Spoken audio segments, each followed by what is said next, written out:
La noche en que el tifón golpeó la costa de Leyte, 5 niños jugaban cerca de un árbol antiguo mientras los adultos corrían a refugiarse. La lluvia lo devoraba todo. El viento arrancaba los techos. Pero entre el caos, varios vecinos recuerdan haber escuchado algo extraño, como un canto apagado que venía desde el bosque. Al amanecer, los 5 niños habían desaparecido. No había huellas, no quedaban rastros, solo un juguete girando solo, cubierto de barro. 3 días después, uno de ellos volvió, pero no volvió igual. No hablaba, no reaccionaba. Desde entonces, el pueblo evita mencionar aquella noche, como si recordarla fuera peligroso. Leyte es una isla acostumbrada a tormentas, pero ese día, el cielo parecía más pesado de lo normal. Era como si algo más, além del clima, estuviera por llegar. La familia de Marilú, una niña de 10 años, había reforzado las ventanas y guardado provisiones. Ella, sin embargo, insistía en salir a jugar. Decía que sus amigos ya estaban afuera, esperando junto al árbol grande. Su madre la regañó, pero Marilú no parecía asustada por el tifón, tenía una sonrisa rara. Dijo algo que su madre nunca olvidaría. Hoy es el día en que ellos cantan. No explicó a quién se refería. Apenas salió corriendo, dejando su impermeable colgado y la mirada vacía. Cuando el viento empezó a rugir entre las palmas, los adultos se encerraron en sus casas. Las calles quedaron vacías, excepto por 5 figuras pequeñas corriendo entre los charcos. Marilú, Kenji, Rosa, Emil y Tonton, vecinos de la misma calle, habían desaparecido de la vista de sus familias justo antes de que la tormenta alcanzara su punto máximo. Nadie se preocupó al principio. Creían que se habían refugiado juntos en alguna casa cercana. Pero cuando la lluvia cesó y las casas comenzaron a abrirse, una verdad inquietante se hizo evidente. Ningún adulto los había visto entrar. Una búsqueda improvisada comenzó entre escombros y barro, sin imaginar que la respuesta no estaba en las calles, sino en el bosque. El árbol donde solían jugar era un balete centenario, cuyas raíces retorcidas parecían formar una boca abierta. Según las leyendas locales, ese árbol era un portal. Los ancianos del pueblo contaban historias sobre voces que salían de su tronco en noches sin luna. Cuando los familiares llegaron allí, solo encontraron un pequeño zapato rojo colgando de una raíz. Nada más. Ni huellas, ni ropa mojada, ni señal de los niños. La lluvia había borrado cualquier rastro. Uno de los vecinos sugirió que llamaran a la policía, pero otro susurró con miedo: si se los llevaron, no los van a devolver. Nadie entendía a qué se refería, pero sus ojos no mentían. Alguien sabía más de lo que decía. Las autoridades comenzaron la búsqueda oficial al día siguiente. Helicópteros, voluntarios, perros rastreadores. Toda la comunidad se unió. Las familias gritaban los nombres de los niños sin recibir respuesta. En el tercer día, cuando la esperanza empezaba a desvanecerse, una figura apareció caminando por el lodo, descalza, empapada y temblando. Era Rosa, pero algo estaba mal. Sus ojos estaban abiertos pero vacíos. No hablaba, no reaccionaba.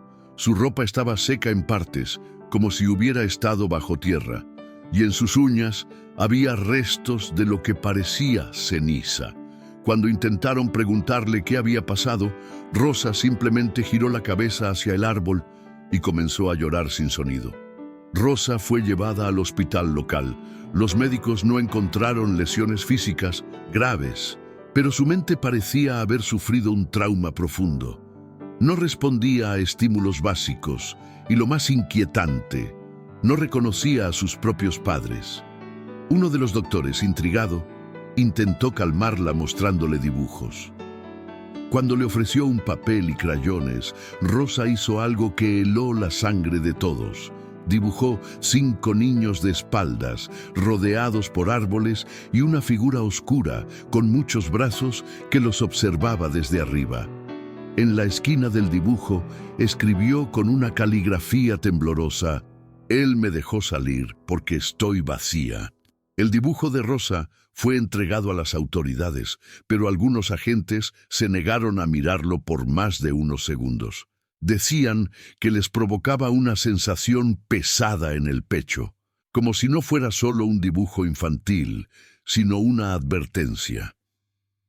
Esa noche, uno de los oficiales encargado de la investigación, el sargento Bayani, decidió visitar solo el árbol donde los niños solían jugar.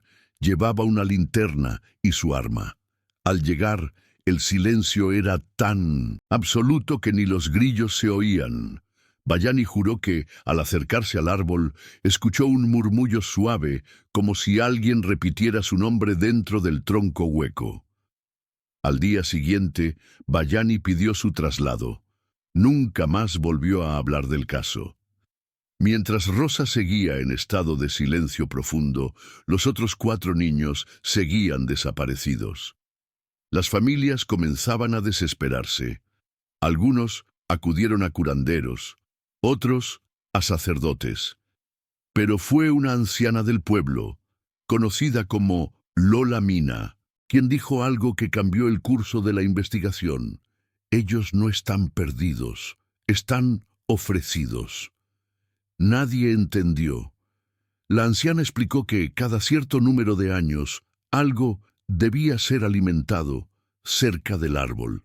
Por generaciones, las historias habían sido ignoradas como supersticiones, pero ahora, con una niña de vuelta y 4 aún ausentes, el pueblo empezó a escucharla. Según ella, lo que se llevó a los niños no era humano, y no era la primera vez que pasaba. Las palabras de Lola Mina despertaron viejos recuerdos entre los más mayores del pueblo. Algunos comenzaron a relatar desapariciones similares ocurridas décadas atrás. Siempre durante tormentas, siempre alrededor del mismo árbol. Pero nadie había conectado los hechos hasta ahora. Un antiguo maestro recordó un caso de 1978. 3 niños que se perdieron durante una tormenta. Solo uno fue encontrado, mudo, con las mismas uñas ennegrecidas que Rosa. El árbol había estado allí desde antes de que el pueblo existiera, y los registros más antiguos hablaban de rituales realizados por comunidades tribales para mantener a cierta entidad dormida. La pregunta era: ¿quién la había despertado esta vez? La madre de Rosa, desesperada por respuestas, intentó comunicarse con su hija por todos los medios posibles. Le hablaba con cariño, le mostraba fotos, le leía cuentos. Nada funcionaba. Pero una noche, mientras cantaba una canción de cuna que solía entonar cuando Rosa era bebé, la niña giró la cabeza lentamente y la miró fijamente. Luego levantó su mano y con el dedo escribió sobre la mesa de vidrio empañada: «Tontón no quiere volver». Nadie entendía cómo sabía eso. El niño seguía desaparecido y no se había hablado de él frente a Rosa desde su aparición.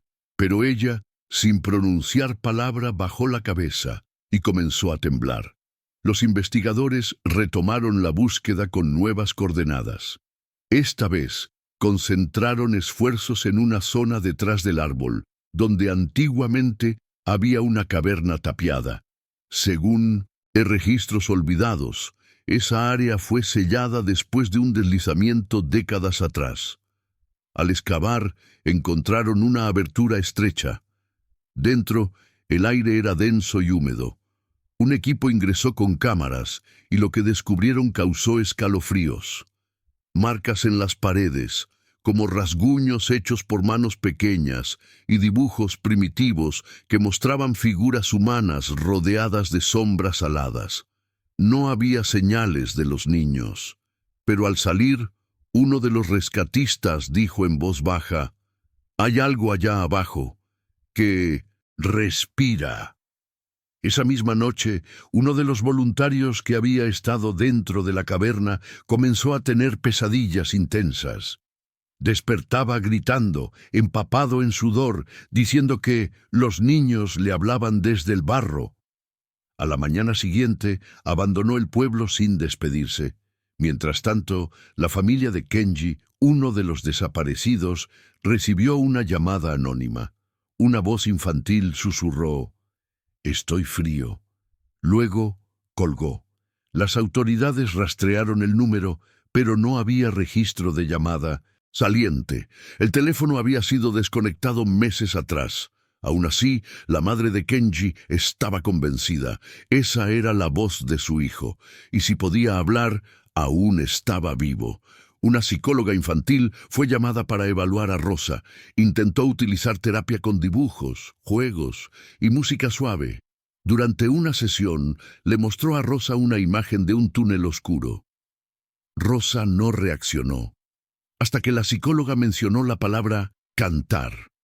Entonces, la niña rompió su silencio. Murmuró con voz baja y ronca: «Cuando cantan, el tiempo se detiene». Luego volvió a callar. Nadie logró que dijera más. La psicóloga, atónita, escribió en su informe que la niña no sufría de trauma típico. Parecía haber vivido algo que desafiaba la lógica y el tiempo. Fue entonces cuando surgió una nueva teoría. ¿Y si los niños no estaban muertos, sino atrapados en otro plano? La comunidad, dividida entre el miedo y la incredulidad, comenzó a mostrar signos de histeria colectiva. Algunos vecinos quemaban incienso frente al árbol, otros abandonaban el pueblo sin dar explicaciones. Un grupo de jóvenes intentó destruir el valete con herramientas, pero al golpear el tronco, uno de ellos cayó inconsciente. Cuando despertó, repetía una sola frase: «No les gusta el hierro». Esta afirmación coincidía con antiguos mitos locales que aseguraban que ciertas entidades del otro lado temen al metal puro. Los ancianos recomendaron no provocarlos más, pero ya era tarde. Algo se había abierto y estaba prestando atención. El alcalde del 100 pueblo decidió cerrar el área y prohibir el ingreso al bosque. Pero cada noche se escuchaban pasos leves cerca de las casas, risas infantiles apagadas por el viento y luces que se movían entre los árboles. Los perros ladraban sin parar, mirando hacia la nada. Un niño del vecindario aseguró haber visto a Emil, uno de los desaparecidos, parado fuera de su ventana. Dijo que tenía los ojos completamente negros y que le pidió que lo siguiera para jugar con ellos. Por suerte, su madre lo encontró a tiempo, ya descalzo y caminando hacia el bosque. Después de eso, las familias comenzaron a dormir con las luces encendidas y las puertas aseguradas. Una noche, una mujer mayor llamada Leticia escuchó golpeteos suaves en su puerta. Vivía sola, en una casa al borde del bosque. Al mirar por la ventana, no vio a nadie. Pero al abrir la puerta encontró algo que la paralizó. El muñeco de trapo favorito de Marilú, completamente seco y limpio, colocado cuidadosamente sobre el felpudo. Nadie sabía cómo había llegado hasta allí. Leticia lo llevó a la estación de policía, temblando. Los oficiales, al examinarlo, notaron que dentro del muñeco había un trozo de papel enrollado con una palabra escrita en tinta roja: «Canta». Desde ese día, Leticia comenzó a escuchar voces susurrando desde su armario, incluso con las puertas cerradas. El hallazgo del muñeco con la nota «Canta» causó alarma en todo el pueblo. Las autoridades locales comenzaron a recibir presión para cerrar el caso, oficialmente, alegando que no se podía seguir alimentando histerias sin fundamento. Sin embargo, el comportamiento de Rosa se tornó más inquietante. Una noche, mientras dormía en el hospital, los monitores cardíacos comenzaron a fallar.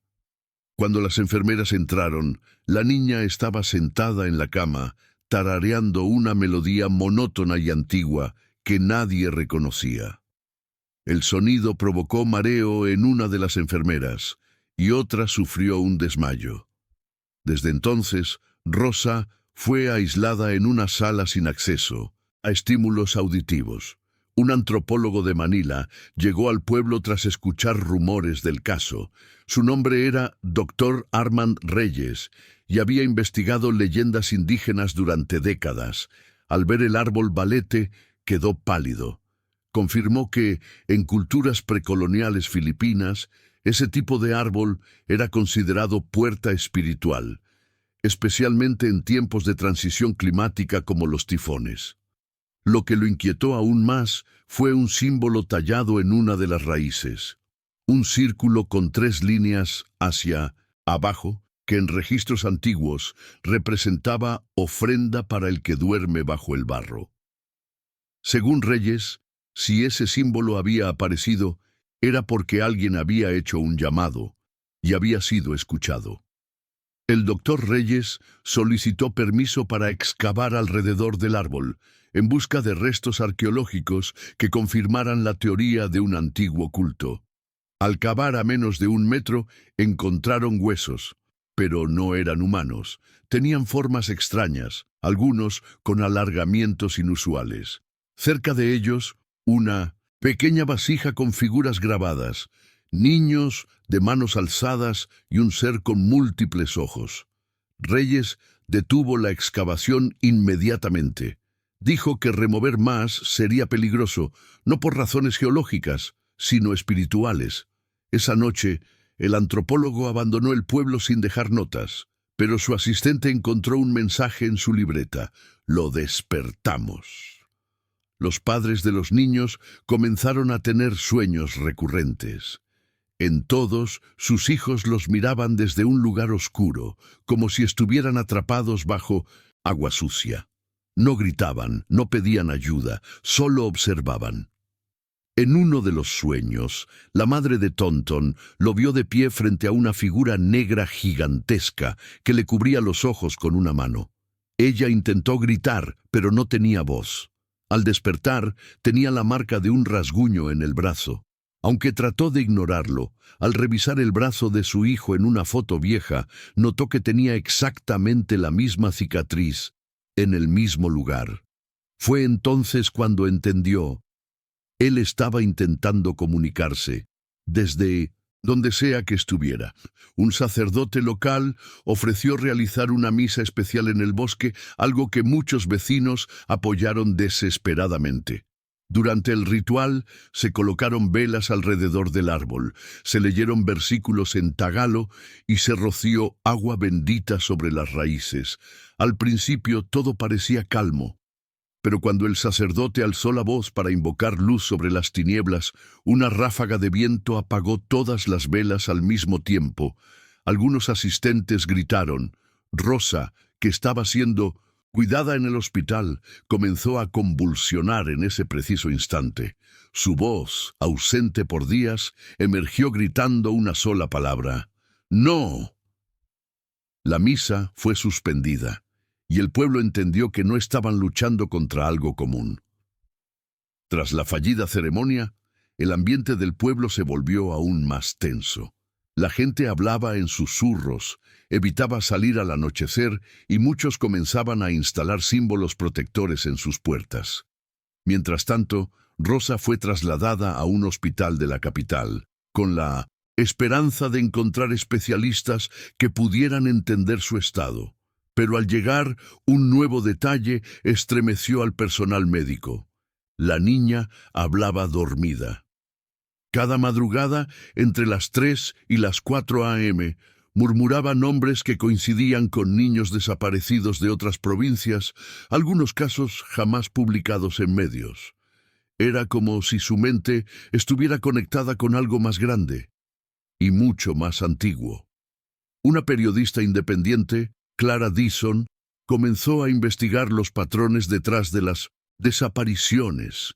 Descubrió que en distintas regiones rurales del país existían registros dispersos de niños desaparecidos durante tormentas, siempre cerca de árboles balete o cavernas.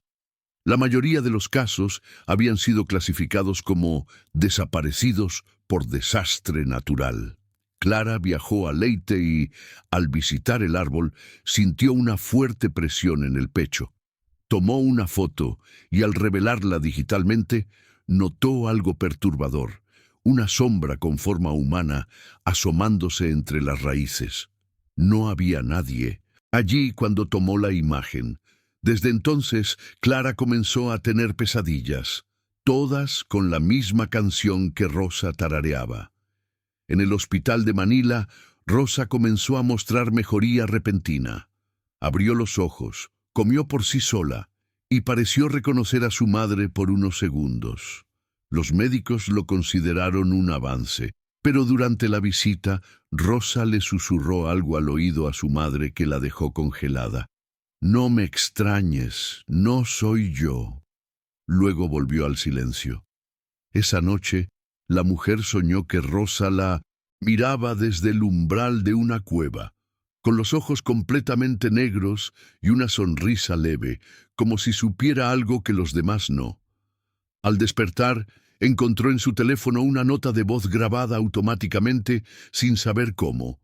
Era la voz de su hija, repitiendo la melodía del árbol. Las autoridades, presionadas por la prensa y el miedo colectivo, intentaron cerrar oficialmente el caso. Declararon que los niños restantes habían sido arrastrados por la corriente y que Rosa sufría de estrés postraumático. Pero las familias no aceptaron esa versión. Una comitiva de padres organizó una vigilia frente al árbol, encendiendo velas y leyendo cartas para sus hijos. A medianoche, uno de los padres dijo haber visto a Emil entre los árboles, observando.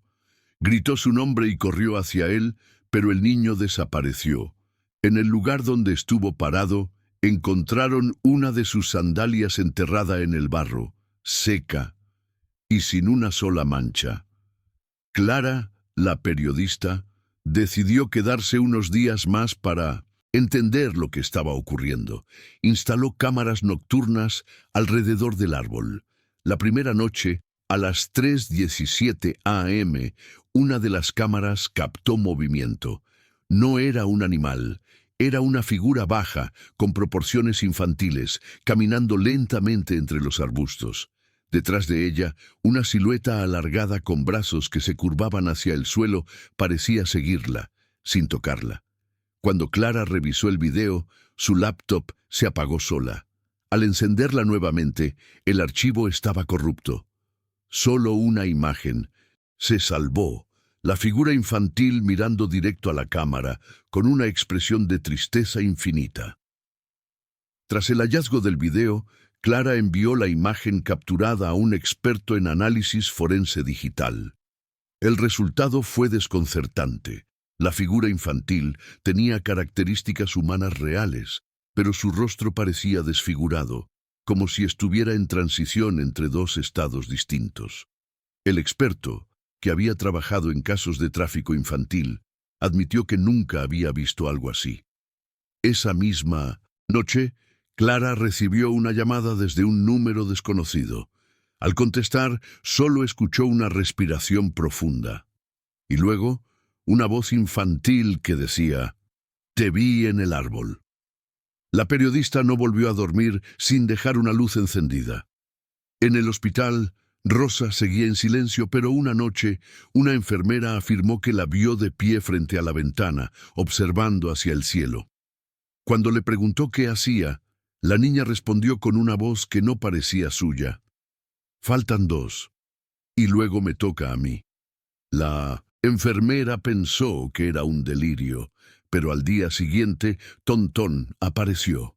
Estaba en las afueras del pueblo, caminando desnudo y cubierto de barro, como si hubiera salido de la tierra. Lo más extraño fue que parecía tener la misma edad que cuando desapareció, aunque habían pasado casi 3 meses. No recordaba nada, solo dijo: «Estábamos cantando y luego nos callamos». El regreso de Tontón trajo esperanza, pero también temor. Al igual que Rosa, su mirada estaba vacía. Sus respuestas eran confusas, y parecía tener miedo del silencio. Cuando lo llevaron al árbol, comenzó a gritar sin control. Decía que ella estaba abajo y que no debía mirar hacia atrás. No explicó quién era ella, pero al preguntarle si había visto a Emily Kenji, simplemente negó con la cabeza y lloró. Lo más perturbador fue que, durante una revisión médica, los doctores descubrieron tierra compacta dentro de sus oídos, como si hubiera estado enterrado, pero sin signos físicos de haber sido sepultado. Era imposible pero real. Los científicos y médicos que analizaban a Rosa y Thornton comenzaron a considerar una hipótesis radical: que los niños habían sido sometidos a algún tipo de experiencia colectiva extrema, quizás inducida por sustancias o aislamiento prolongado. Pero ninguna prueba toxicológica lo confirmaba. Tampoco había signos de desnutrición severa ni marcas de violencia. Eran niños aparentemente sanos, pero con almas vacías. Uno de los psicólogos hizo un comentario fuera de informe. Parecen haber regresado del lugar donde va la conciencia cuando se rompe, y a pesar de lo absurdo que sonaba, era lo que mejor describía lo que todos sentían al mirarlos. Mientras tanto, el árbol fue declarado zona restringida. Se colocaron cercas y guardias locales para evitar más incidentes. Pero los problemas no cesaron. Una noche, las cámaras de seguridad captaron a un grupo de niños del pueblo caminando hacia el bosque, en fila, con los ojos cerrados. Fueron encontrados antes de llegar al árbol, aún dormidos. Ninguno recordaba nada. Esa fue la señal final para muchos habitantes. El pueblo estaba marcado. Varias familias comenzaron a mudarse, otras simplemente desaparecieron sin avisar. Y aunque oficialmente no se reportaron nuevas desapariciones, los susurros seguían oyéndose, especialmente cuando llovía. Clara decidió que ya había visto suficiente. Preparó sus cosas y reservó un viaje de regreso a Manila. Pero antes de irse, pasó una última vez por el hospital para despedirse de Rosa. Al entrar, notó que la niña tenía en las manos una hoja doblada. Sin decir palabra, Rosa se la entregó. Clara la abrió. Era un dibujo, simple pero inquietante. Representaba a 5 niños alrededor de un círculo, todos sin rostro. En el centro, una figura negra con una sonrisa ancha. Debajo del dibujo, una frase escrita con trazo inseguro: «Solo vuelve el que ellos permiten». Esa noche, Clara partió, pero jamás publicó el reportaje y nunca más volvió a investigar casos de desapariciones. A los pocos días, el caso fue oficialmente archivado. Las autoridades declararon que los niños encontrados habían sido víctimas de un evento traumático no esclarecido y que los otros probablemente fallecieron durante la tormenta. Pero ni Rosa ni Thornton fueron dados de alta. Ambos permanecieron bajo observación, aunque su condición era estable. Lo más extraño es que durante las noches de luna nueva, sus ritmos cardíacos se sincronizaban y comenzaban a tararear la misma melodía al mismo tiempo desde habitaciones separadas, como si respondieran a una señal que nadie más podía oír. Meses después, la comunidad intentó volver a la normalidad. La escuela reabrió, los comercios funcionaban y se hablaba poco del incidente. Pero un día, un nuevo grupo de turistas visitó el bosque. No sabían nada del árbol. Uno de ellos, una joven fotógrafa, decidió tomarse una selfie con el valete de fondo. Al revisar la foto, notó que algo no encajaba. Detrás de ella, justo al borde de la imagen, se veía a un niño en pie, con la cabeza inclinada y los ojos completamente negros. Cuando mostró la foto a los vecinos, una mujer soltó un grito. Era Emil, el último que aún no había regresado. Con el hallazgo de la fotografía, las familias reabrieron la esperanza. Buscaron al sacerdote, al alcalde, a los antiguos voluntarios, pero nadie quiso intervenir. Todos sabían que lo que había en ese árbol no podía ser vencido con rezos o excavadoras. Se propuso organizar una nueva ceremonia, no para salvar, sino para dejar ir, una especie de despedida ritual. Durante la ceremonia se colocaron fotos de los niños, juguetes y flores alrededor del árbol. No se dijo una sola palabra. Y justo antes de retirarse, una de las velas se apagó por sí sola, y un leve murmullo se escuchó entre las hojas, una voz infantil diciendo «Gracias». Tras ese día, no hubo más apariciones. Rosa y Tonton fueron dados de alta, aunque nunca recuperaron del todo su memoria. Sus familias se mudaron con la esperanza de empezar de nuevo, pero en el pueblo el árbol sigue en pie. Nadie se atreve a cortarlo.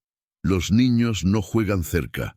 Las historias dejaron de contarse, pero viven en el silencio que recorre las calles cuando llueve. Hay quienes dicen que si uno se acerca al balete en la madrugada, puede oír pasos pequeños corriendo a su alrededor. Y aunque nadie los ve, se sienten, como si aún quedaran sombras jugando, esperando a que alguien nuevo cante con ellos. En un intento final, por entender lo vivido, un profesor universitario de antropología viajó al pueblo, atraído por los relatos que Clara había compartido en privado antes de retirarse del periodismo. Estudió durante semanas las leyendas, símbolos, testimonios y restos hallados cerca del árbol. Al terminar su investigación, solo pudo emitir una conclusión. No se trataba de un simple fenómeno paranormal, sino de un ciclo ritual que trascendía generaciones. El árbol no es el origen, dijo, es la puerta, y lo que está del otro lado aún está mirando. Su informe jamás fue publicado. Poco después, abandonó su carrera académica sin explicación. Un año después de la última desaparición, el árbol comenzó a secarse lentamente. Sus hojas se ennegrecían sin razón aparente, y su tronco comenzó a agrietarse desde dentro. Algunos vieron esto como un signo de cierre, otros como una advertencia. Una noche, un grupo de adolescentes intentó hacer una exploración urbana cerca del balete. Uno de ellos filmó todo en su celular. El video nunca fue publicado, pero el joven quedó hospitalizado tras el incidente. Solo repetía una frase: «Los niños no se fueron, nos esperan». Desde entonces, nadie se atrevió a acercarse al lugar después del anochecer. En la escuela del pueblo, una maestra de primer grado encontró un dibujo sobre su escritorio, sin firma. Representaba un círculo de árboles, y dentro 5 figuras pequeñas tomadas de la mano. Al fondo, una sombra con ojos blancos y un agujero en el pecho. Nadie en la clase admitió haberlo hecho. Lo más inquietante era que, al contar las figuras de niños, había una sexta, más pequeña, con un lazo en el cabello. La maestra lo guardó en silencio. Meses después, fue asignada a otra escuela. En su diario personal escribió: «El ciclo no terminó, solo está descansando». Hoy, el pueblo vive entre el silencio y la costumbre. Muchos nuevos vecinos ignoran lo ocurrido. Las familias originales han cambiado, se han marchado o prefieren no hablar del pasado. El árbol, balete, permanece cercado, seco por fuera, pero algunos aseguran haber visto hojas verdes brotar en ciertas noches. Otros dicen que si uno se queda en completo silencio bajo la lluvia, aún puede escuchar una melodía infantil en el viento, como si algo o alguien siguiera esperando ser recordado. O peor, como si todavía faltara alguien por volver. Rosa y Tonton crecieron en lugares distintos, lejos del pueblo. Nunca volvieron a verse. Pero hay quienes aseguran que, en entrevistas o grabaciones, Sus voces todavía tienen la misma tonalidad, como si una parte de ellos nunca hubiera salido del bosque. Lo que sucedió en Leyte dejó cicatrices invisibles, no solo en los sobrevivientes, sino en quienes alguna vez escucharon la historia completa. Porque hay algo que todos coinciden en decir, aunque no entiendan por qué. Esa noche, los niños no desaparecieron. Fueron elegidos. Si esta historia te estremeció, suscríbete ahora mismo y activa la campanita para no perderte los próximos casos que revelan lo que muchos prefieren ocultar. Compartí este video con quien más necesite abrir los ojos, porque algunas desapariciones no son accidentes, son advertencias.